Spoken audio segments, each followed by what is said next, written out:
Olá, meu nome é Simval Júnior.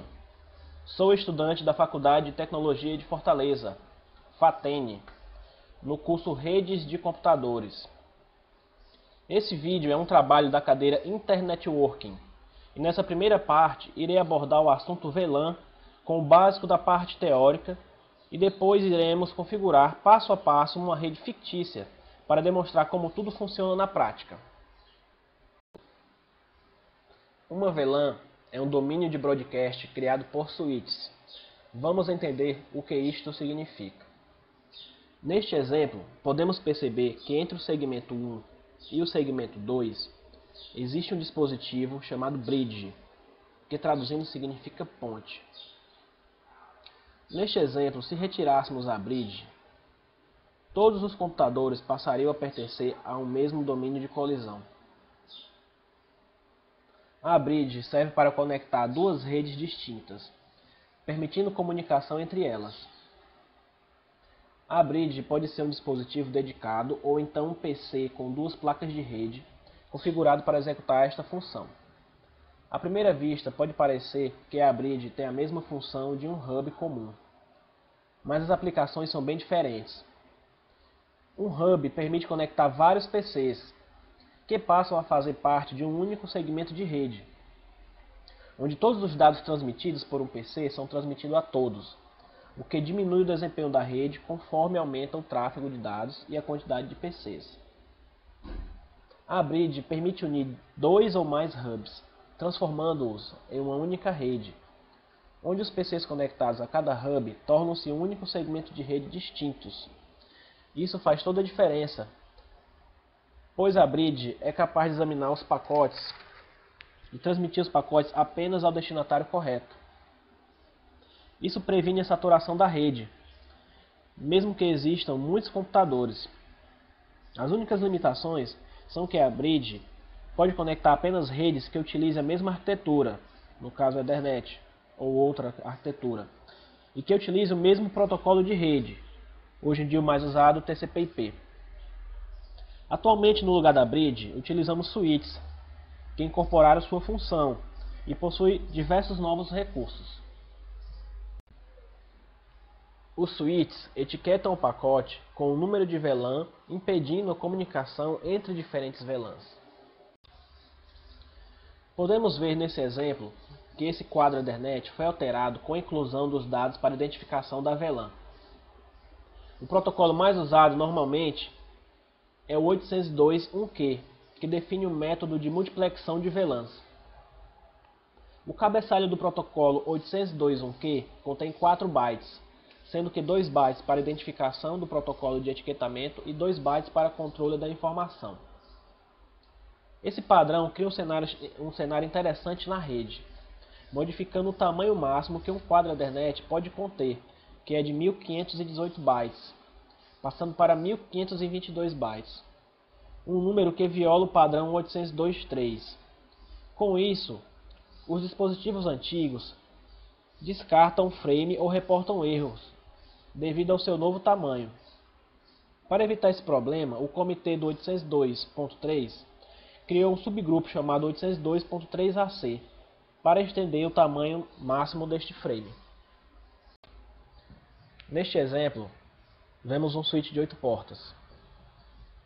Esse é um tipo de exemplo que na prática normalmente não se utiliza, já que nós usamos VLANs tanto para diminuir o broadcast como para segurança ou até mesmo para organização. Então, esse switch de 8 portas é mais fácil para a gente visualizar como é que fica dividido e organizado as VLANs. Cada porta tem o seu número de VLAN. Nesse caso, foi agrupado em duas VLANs diferentes. Para a VLAN da engenharia, foi colocado as portas 5, 3 e 2 na VLAN 1. Enquanto que para a VLAN 2, que foi dividido para o marketing, foi colocado os computadores que estão na porta 7, 6 e 4. Para isso dividimos nossa rede física, logicamente, diminuindo o broadcast, aumentando a segurança e organizando para o profissional que for gerenciar esta rede. Para a comunicação entre duas VLANs, é necessário usar um roteador ou um switch de nível 3. As VLANs ficam separadas logicamente entre si, e por isso não se comunicam.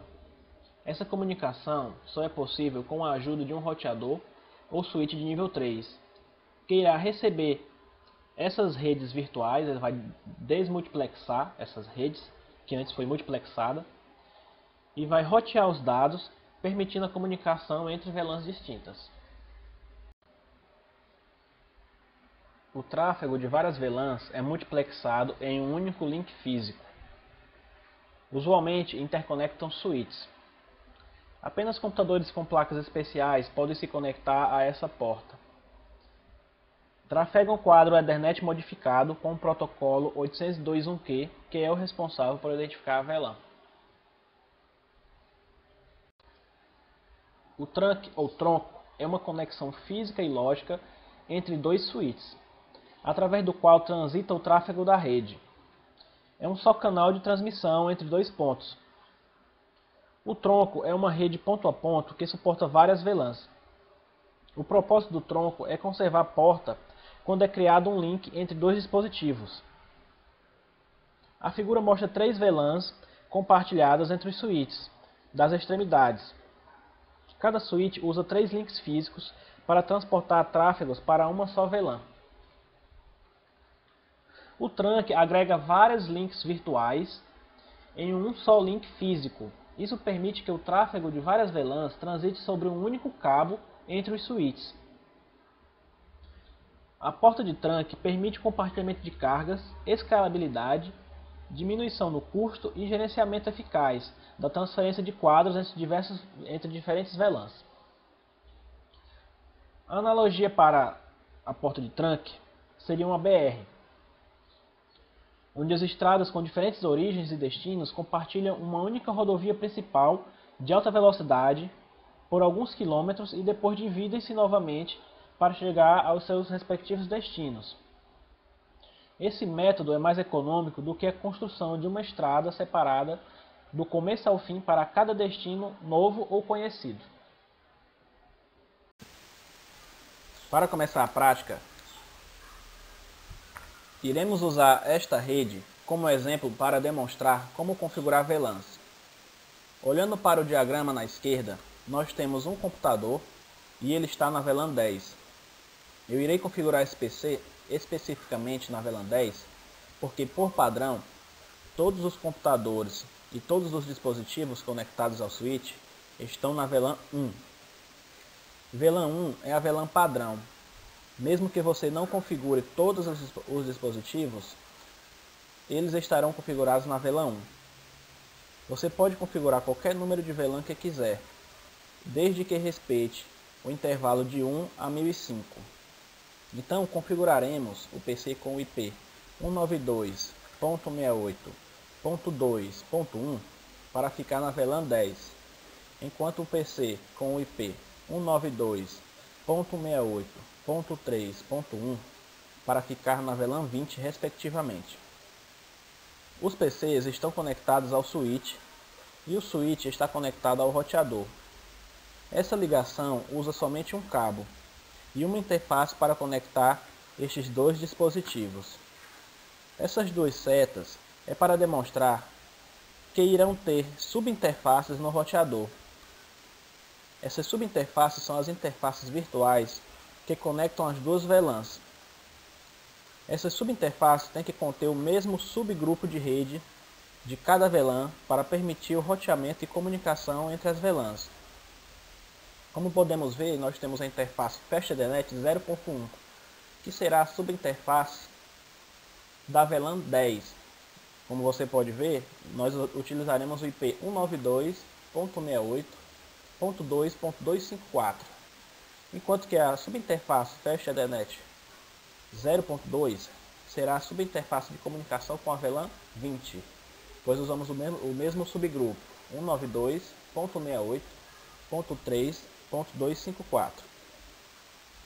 O roteador terá que fazer o encapsulamento da VLAN e terá que compartilhar o tipo de encapsulamento com o switch.